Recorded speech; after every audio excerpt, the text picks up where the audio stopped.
रूस में इस वक्त सनसनी बटोरने वाली प्राइवेट आर्मी वैगनर ग्रुप पूरी दुनिया में सुर्खियों में आ गई है। सवाल पूछे जाने लगे हैं कि आखिर ये प्राइवेट आर्मी क्या होती है और किन किन देशों में ऐसी प्राइवेट आर्मी है और वो क्या काम करती हैं। अगर उसे पैसे मिलते हैं तो कौन देता है।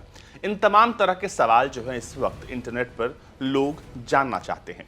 लेकिन आज हम आपको बताने वाले हैं कि सिर्फ रशिया ही नहीं बल्कि दुनिया में ऐसे कई सारे देश हैं जिनके पास अपनी प्राइवेट आर्मी है और उनका इस्तेमाल वो खास तरह के वैसे मौके पर करते हैं जहां पर वो अपनी सेना को नहीं भेज सकते, यानी अनऑफिशियल ये आर्मी होती है और ये पैसों के लिए ये काम करती है। लेकिन किन किन देशों के पास है ये फहरिस्त जब आप जानेंगे तो आपको समझ में आएगा कि इसमें ऐसे भी देश हैं जो सुपर पावर हैं। जी हाँ, सुपर पावर का मतलब आप समझ गए होंगे। द वर्ल्ड ऑफ स्टैटिस्टिक्स संस्था की वेबसाइट के मुताबिक दुनिया के करीब 10 देशों में प्राइवेट मिलिट्री कंपनियां हैं। इनमें से अधिकांश वो देश हैं जिन्हें हम सुपर पावर समझते हैं।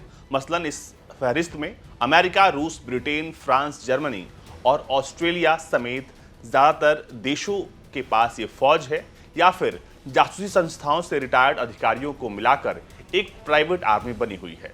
ये मोटी रकम लेकर सुपर रिच लोगों के लिए खतरनाक हालत में काम करते हैं। इसके साथ ही ये मल्टीनेशनल कंपनियों के अधिकारियों और तानाशाहों को सुरक्षा देते हैं। ऐसे में ये जो कंपनियां हैं यानी प्राइवेट आर्मी जो हैं वो अरबों डॉलर का धंधा हर साल, हर महीने, हर दिन करती हैं। अब बात करते हैं किन किन देशों के पास है। ऑस्ट्रेलिया की यूनिट रिसोर्स ग्रुप भी जो है वो एक प्राइवेट आर्मी है।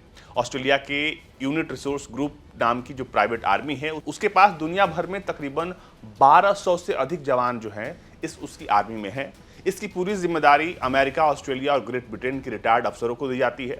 ये ग्रुप जो है वो ऑस्ट्रेलिया के साथ अफ्रीका, अमेरिका, यूरोप और सेंट्रल एशिया में भी काम करती है। हालांकि खुले तौर पर नहीं आती लेकिन बैकहैंड में काम करती है और कुछ कोवर्ट ऑपरेशंस में इसका इस्तेमाल ऐसे देश करते हैं। बगदाद की ऑस्ट्रेलियाई एम्बेसी की सुरक्षा की जिम्मेदारी भी यूनिटी रिसोर्स ग्रुप के पास थी। लेबनान में शांतिपूर्ण और सुचारू रूप से चुनाव कराने के लिए इसी आर्मी का इस्तेमाल किया गया था। इसके साथ ही बहरीन में इसी आर्मी को तैनात करके प्राइवेट ऑयल कंपनियों की मदद की गई थी। अब बात आती है ब्रिटेन की एजिस डिफेंस सर्विसेज की। अफगानिस्तान और बहरीन में फैली ब्रिटेन की private army Aegis defence services एक ब्रिटिश निजी सैन्य और निजी सुरक्षा कंपनी है। इसका विदेशी कार्यालय अफगानिस्तान, यूएई, इराक, सऊदी अरब, लीबिया, सोमालिया और मोजाम्बिक में है। इस आर्मी की शुरुआत साल 2002 में की गई थी। इसका मुख्यालय जो है वो लंदन में है। फिलहाल इस आर्मी में लगभग 5000 जवान शामिल हैं जो पूरे अफगानिस्तान और बहरीन में फैले हुए हैं। ब्रिटेन में इस तरह की प्राइवेट आर्मी कई हैं और ये उनमें से एक है। ब्रिटेन की प्राइवेट आर्मी में शामिल 16,000 जवान ब्रिटेन की एक अन्य प्राइवेट आर्मी एरनी इंटरनेशनल है जिसका हेडक्वार्टर दुबई में है। इस आर्मी में 16,000 जवान शामिल हैं। दुनिया भर में 282 जगहों पर इस आर्मी को तैनात किया गया है लेकिन इनकी सबसे बड़ी टुकड़ी अफ्रीका में है। इस आर्मी को रिपब्लिक ऑफ द कॉन्गो में आयरन, ऑयल और गैस प्रोडक्ट की सुरक्षा देने के लिए इस्तेमाल किया गया। आपको बता दें कि ये बहुत ही खतरनाक आर्मी ग्रुप है। इसके बाद नाम आता है डायन कॉर्प का।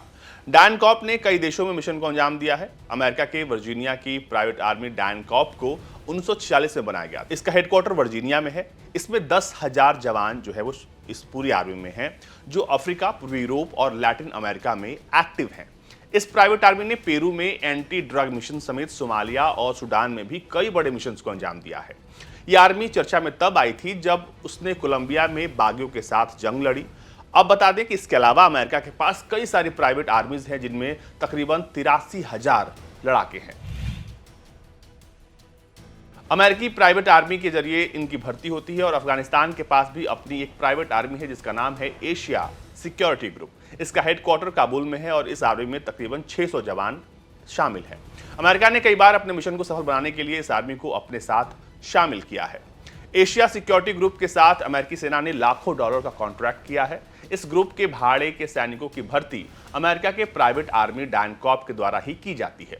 इसके अलावा ऐसे कई सारे देश हैं जिनके पास उनकी खुद की प्राइवेट आर्मी है। इस फहरिस्त में चीन का भी नाम है। चीन के पास भी अपनी एक प्राइवेट आर्मी है। चीन के अलावा अमेरिका के पास डायन कॉर्प के अलावा ब्लैक वाटर और कई सारे ग्रुप्स जो हैं वो काम करते हैं।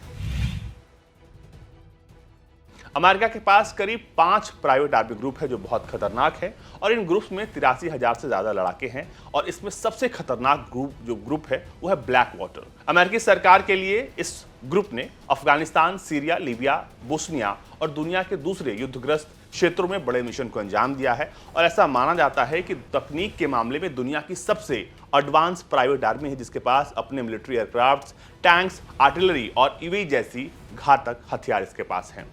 इस आर्मी पर इराक में मानवाधिकार उल्लंघन के कई गंभीर आरोप लगे। इराक से अमेरिका लौटने के बाद ग्रुप के कुछ मेंबर्स को अभियोग चलाकर जेल में डाल दिया गया, लेकिन बाद में तब अमेरिका के तत्कालीन राष्ट्रपति ट्रंप ने इन्हें खूंखार अपराधियों को जो है उन्हें क्षमादान दे दिया, जिसके बाद इन्हें जेल से छोड़ दिया गया था। अब जिस चीन की बात कर रहे थे, चीन के पास है फ्रंटियर सर्विस ग्रुप, ये भी एक प्राइवेट आर्मी है।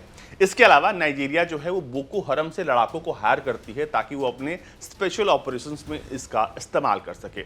आपको बता दें कि जो प्राइवेट आर्मी है वो सेना के साथ लड़ती है, लेकिन ये बैकडोर पे लड़ती है, यानी कि आप इसको देख नहीं पाएंगे। लेकिन जो आपको समझने वाली बात है वो ये है कि आर्मी आपको जंग नहीं जिताने वाली है, बल्कि ये आर्मी जो है वो बैकहैंड से आपकी लड़ाई को और मजबूत करती है। लेकिन जो रशिया में वैगनर है वो थोड़ी अलग है। वैगनर सेना के साथ फ्रंट फुट पर यानी फ्रंट लाइन पर लड़ती है, लेकिन जो बाकी आर्मीज है वो क्या करती हैं, वो ये करती हैं कि जो छोटे ऑपरेशंस होते हैं किसी भी युद्ध के दौरान, जो कुछ महत्वपूर्ण इलाके होते हैं या किसी को इवैक्यूएट करना होता है, तो ऐसे खतरनाक कामों के लिए ये जो छोटी छोटी जो टुकड़ियां हैं इनको डिप्लॉय किया जाता है और ये होते हैं प्राइवेट आर्मी के लोग। इनका काम जो है वो फ्रंट लाइन पे मैन टू मैन लड़ाई करना नहीं है, बल्कि ये कुछ स्पेशल ऑपरेशंस के लिए इनका इस्तेमाल होता है। लेकिन क्योंकि अफगानिस्तान में अमेरिका ने भी फ्रंट लाइन पर अपने लड़ाकों को जो प्राइवेट आर्मी के लोग हैं उनका इस्तेमाल किया और ये भी सेना के साथ लड़ रहे थे। आर्म फोर्सेस के मुकाबले ये जो प्राइवेट आर्मी के लोग होते हैं वो ज़्यादातर पीछे से लड़ाई करते हैं ताकि इन्हें कोई देख ना पाए, क्योंकि यूएन का ये लॉ कहता है कि प्राइवेट आर्मी का इस्तेमाल किसी भी ऑपरेशन में, जंग में करना बिल्कुल गैर कानूनी है और ये मानवाधिकारों का उल्लंघन भी है।